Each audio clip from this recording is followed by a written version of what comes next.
राधे राधे। हरे कृष्ण। अधिक मास कथाध्याय 29। जब उस पापी कदर्य ब्राह्मण ने वानर शरीर त्याग कर दिव्य देह धारण की, तब भगवान के दूत पुण्यशील और सुशील उससे बोले, हे महाभाग, अब विलंब क्यों करते हो? चलो हम तुम्हें गोलोक ले चलें, जहाँ पुरुषोत्तम भगवान का साक्षात सानिध्य प्राप्त होता है। यह सुनकर कदर्य अत्यंत विनम्र होकर बोला, हे प्रभु, मैंने जीवन भर अनेक पाप किए हैं। मेरे समान पापी का उद्धार कैसे हुआ? मैंने कौन सा पुण्य किया जिससे मुझे यह दिव्य शरीर और यह महान लोक प्राप्त हुआ? तब हरिदूतों ने मुस्कुरा कर कहा, हे कदर्य, यही पुरुषोत्तम मास का अद्भुत प्रभाव है। तुमने अज्ञानवश ही इस मास में महान तप कर लिया। तुम्हारे मुख में रोग था, इसलिए तुमने अनजाने में उपवास किया। तुमने वृक्षों से फल तोड़कर भूमि पर फेंके, जिससे अन्य जीवों का पेट भरा। यह परोपकार बन गया। भूख, प्यास, शीत और धूप सहते हुए तुमने कठोर तप सहा, और सबसे बढ़कर तुम उस पवित्र तीर्थ में कई दिनों तक जल में लौटते रहे, जिससे तुम्हें स्नान का पुण्य प्राप्त हुआ। इस प्रकार बिना जाने ही तुमसे ऐसा महान व्रत हो गया, जिसने तुम्हारे समस्त पापों को नष्ट कर दिया।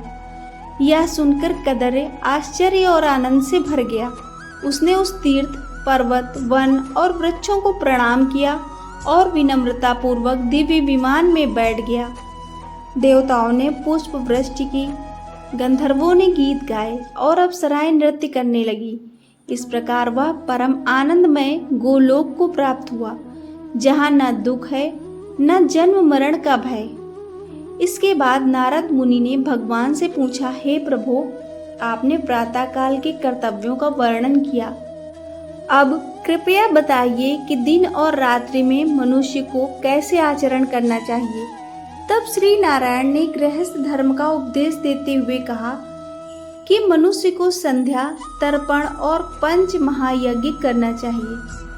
अतिथि को देवता मानकर उसका सत्कार करना चाहिए और भिक्षु ब्रह्मचारी को पहले भोजन देना चाहिए।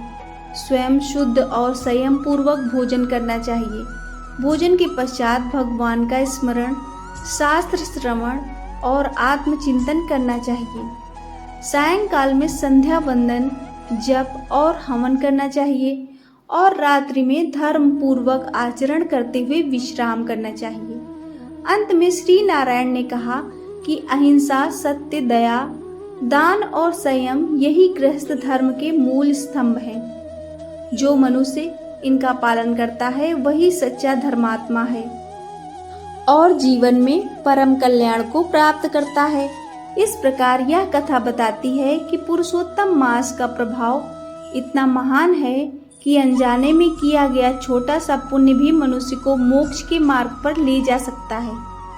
इस प्रकार केवल पुरुषोत्तम मास में अनजाने में किए गए स्नान मात्र से भी वह पापी कदर्य ब्राह्मण वानर योनि से मुक्त होकर दिव्य लोक को प्राप्त हुआ।